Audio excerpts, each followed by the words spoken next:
ভারতে পালিয়ে থাকার সাবেক প্রধানমন্ত্রী শেখ হাসিনাকে ফেরত চেয়ে ঢাকার দেয়া কূটনৈতিক পত্র গ্রহণ করেছে দিল্লি।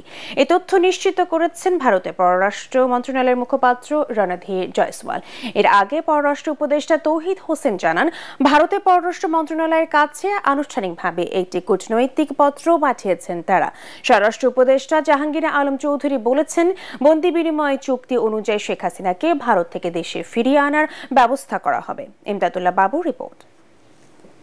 ছাত্র জনতার গণ অভ্যুত্থানে গত 5 আগস্ট পতন হয় 15 বছর ধরে ক্ষমতা কুক্ষিগত করে রাখা আওয়ামী লীগ সরকারের। জনরোষে গণভবন ছেড়ে সেদিন ভারতে পালাতে বাধ্য হন তৎকালীন প্রধানমন্ত্রী শেখ হাসিনা। গণ অভ্যুত্থানে হাজারো ছাত্র জনতাকে হত্যা ও নির্যাতনের ঘটনায় শতাধিক মামলা হয় সাবেক এই প্রধানমন্ত্রীর বিরুদ্ধে। বিভিন্ন মহলে দাবি ওঠে তাকে দেশে ফিরিয়ে বিচারের মুখোমুখি করার। সবশেষ আন্তর্জাতিক অপরাধ ট্রাইব্যুনালে শেখ হাসিনার বিরুদ্ধে গণহত্যার অভিযোগ আসার পর ইন্টারপোলে রেড নোটিশ জারির আবেদন করা হলে এই দাবি আরও জোরালো হয়। এরপর এ বিষয়ে তৎপর হয়ে ওঠে অন্তর্বর্তী সরকার। এর অংশ হিসেবে আইনগতভাবে শেখ হাসিনাকে বাংলাদেশের কাছে ফিরিয়ে দিতে দিল্লিকে কূটনৈতিক পত্র পাঠিয়েছে পররাষ্ট্র মন্ত্রণালয়। আমরা তাকে যে চাওয়া হচ্ছে ফেরত বিচার ব্যবস্থার জন্য সেটা জানিয়েছি।